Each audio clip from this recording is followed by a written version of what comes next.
الحمدللہ والصلاۃ والسلام علی رسول اللہ۔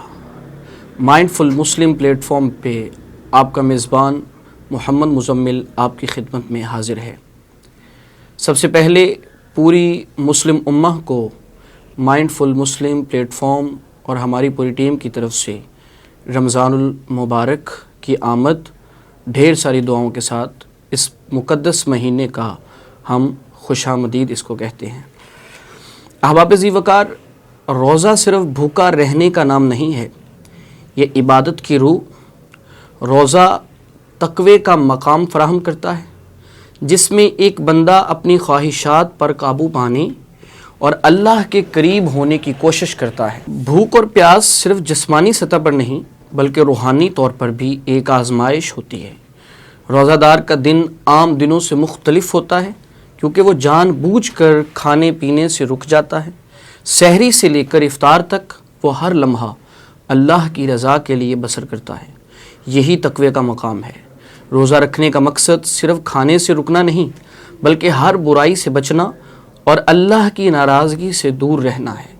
ہمارے ارد گرد بہت سی برائیاں موجود ہیں لیکن رمضان المبارک ہمیں ان سب سے بچنے کا موقع فراہم کرتا ہے۔ روزہ دار کو چاہیے کہ وہ نہ صرف اپنے کھانے پینے پر قابو رکھے بلکہ اپنی زبان، آنکھوں اور کانوں کو بھی برے کاموں سے محفوظ رکھے۔ اللہ کے پیارے رسول نبی مکرم صلی اللہ علیہ وسلم نے ارشاد فرمایا، جب میرا بندہ، حدیث قدسی میں ہے کہ جب میرا بندہ مجھ سے محبت کرتا ہے تو میں اس کے سننے، دیکھنے، پکڑنے اور چلنے کا ذریعہ بن جاتا ہوں۔ اگر وہ مجھ سے کچھ مانگے تو میں اسے عطا کرتا ہوں اور اگر وہ مجھ سے پناہ مانگے تو میں اسے پناہ دیتا ہوں۔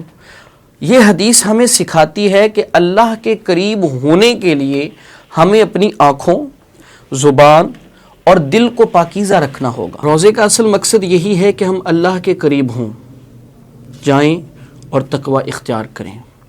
حدیث مبارکہ کی طرف بڑھتے ہیں۔ سیدنا ابو ہریرہ رضی اللہ تعالیٰ عنہ بیان کرتے ہیں، میں نے عرض کیا، یا رسول اللہ صلی اللہ علیہ وسلم، مجھے کوئی ایسا عمل بتا دیجئے جو مجھے جنت میں لے جائے۔ تو آپ صلی اللہ علیہ وسلم نے فرمایا، علیک بالصوم، روزہ رکھا کرو کیونکہ اس کے برابر کوئی نہیں ہے۔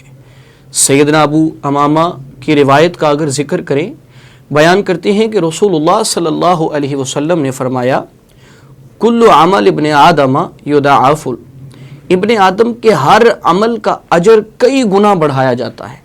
نیکی 10 گنا سے لے کر 700 گنا تک بڑھا دی جاتی ہے، مگر روزہ میرے لیے ہے اور میں ہی اس کا بدلہ دوں گا۔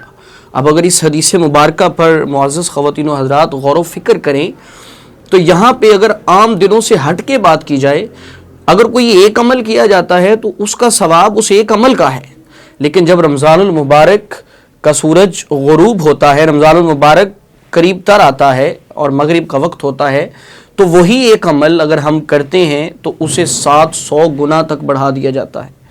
آخرت کا مکمل بدل جاتا ہے ایک کسی حد تک، مگر سب سے مکمل جسے میں دوں گا وہی اصل بدلہ ہے۔ اب سیدنا ابو ہریرہ رضی اللہ تعالی عنہ سے مروی ہے کہ نبی مکرم صلی اللہ علیہ وسلم نے فرمایا، ان اول ما یحاسب بہ العبد یوم القیامہ لا ينظر اللہ منہ الا الصیام، قیامت کے دن سب سے پہلے جس عمل کا حساب لیا جائے گا وہ نماز کے بعد روزہ ہوگا۔ جس کے نامہ اعمال میں روزہ نہ ہوگا اسے اللہ تعالیٰ کی رضا حاصل نہ ہوگی۔ سیدنا ابو ہریرہ ایک اور روایت لے کر آئے ہیں کہ نبی مکرم صلی اللہ علیہ وسلم نے فرمایا، ہر دن اور رات میں اللہ تعالیٰ لوگوں کو جہنم سے آزاد کرتا ہے اور ہر بندے کے لیے ایک دعا قبول ہوتی ہے۔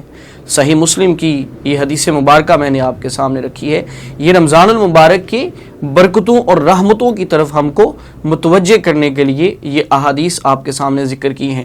سیدنا ابو ہریرہ رضی اللہ تعالی عنہ سے روایت ہے کہ رسول اللہ صلی اللہ علیہ وسلم نے فرمایا، الصیام جنۃ، روزہ ڈھال ہے، یعنی روزہ گناہوں کے حملے سے بچنے کا مضبوط ذریعہ ہے اور اسے بچاؤ کی کوشش کرنی چاہیے۔ ایک روایت میں الفاظ یوں ہیں کہ نبی مکرم صلی اللہ علیہ وسلم نے فرمایا، الصیام جنۃ یستجن بہا العبد من النار، روزہ ڈھال ہے جس کے ذریعے بندہ خود کو آگ سے بچانے کی کوشش کرتا ہے۔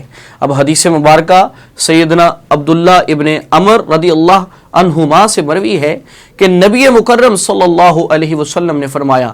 اب یہاں پر اس حدیث مبارکہ کی طرف اگر ہم متوجہ ہوتے ہیں تو اللہ کے نبی فرماتے ہیں روزہ بندے کی طرف سے قیامت کے دن سفارش کرے گا، یعنی اللہ کی حضور حاضر ہوگا اور کہے گا اے میرے رب، میں نے اس کو دن میں کھانے اور خواہشات سے روکے رکھا، پس تو اس کے حق میں میری سفارش قبول فرما۔ اور قرآن کہے گا میں نے اس کو رات کو نیند سے روکے رکھا، پس تو اس کے حق میں میری سفارش قبول فرما۔ نبی کائنات نے فرمایا تو ان دونوں کی سفارش قبول کر لی جائے گی۔ اب اگر غور کیا جائے تو روزہ انسان کو جہنم کی آگ سے بچاتا ہے۔ امیجن کیجئے گا معزز خواتین و حضرات کہ اگر ہم بند کمرے میں موجود ہیں اور گرمی کی شدید گرمی کے موسم کے اندر ریفریجریٹر میں ہر ایک سہولت موجود ہے، کئی طرح کے ڈشز اور کئی طرح کے مشروبات موجود ہیں، لیکن ایک بندے کو دیکھنے والا بھی کوئی نہیں ہے، وہ بند کمرے میں موجود ہے، کوئی اس کے قریب نہیں ہے، کوئی مخلوق میں سے کوئی آنکھ اس کو دیکھنے والی نہیں ہے، اس کے باوجود بھی وہ ریفریجریٹر کے قریب نہیں جاتا، وہ کسی مشروبات میں سے کوئی ایک گھونٹ تک نہیں پیتا۔ اس مقام پر میرا وجدان کہتا ہے، اللہ فرشتوں سے کہتا ہوگا اے ملائکہ آؤ تمہیں ایک نظارہ کرواؤں کہ یہ بندہ جو بھوک بھی محسوس کر رہا ہے، اس کی پیاس بھی شدید ہے، لیکن اس کے باوجود بھی یہ بند کمرے میں موجود ہونے کے باوجود بھی فریج کے قریب نہیں جا رہا۔ پتہ ہے کیوں؟ صرف اور صرف میری رضا کے لیے۔ تو میں تم سب کو گواہ بنا کے کہتا ہوں کہ میں اس بندے کی بخشش کا اعلان کرتا ہوں۔ احباب ذی وقار معزز خواتین و حضرات، یہ رمضان ہماری اس زندگی میں ہمیں نصیب ہوا ہے، کیا پتہ آنے والی زندگی میں یہ ساتیں ہمیں نصیب نہ ہوں۔ اگر یہ مل گیا ہے تو غنیمت سمجھیں، اور جن لوگوں کی اللہ نے بخشش کا فیصلہ کر لیا ہے اپنا نام بھی ان لوگوں کی لسٹ میں لکھوانے کے لیے تیار ہو جائیں۔ اللہ سے دعا کرتے ہیں کہ اللہ رب العزت اس مقدس رمضان کو ہمارے لیے بخشش اور مغفرت کا سبب بنائے، آمین یا رب العالمین۔ امید ہے کہ آج کی ویڈیو رمضان المبارک کے حوالہ سے آپ کو پسند آئی ہوگی۔ آپ اپنی رائے کا اظہار کریں، اپنے مسائل اگر رمضان المبارک کے متعلقہ پوچھنا چاہتے ہیں تو ہمارے کمنٹ سیکشن میں آئیں اور اپنے سوالات ہمیں جو ہے وہ پیش کریں تاکہ ان کے جوابات ہم آپ تک پہنچائیں۔ مائنڈ فل مسلم پلیٹ فارم سے آپ کی خدمت میں سلام عرض کرتے ہوئے رخصت چاہتا ہوں۔ والسلام علیکم ورحمۃ اللہ۔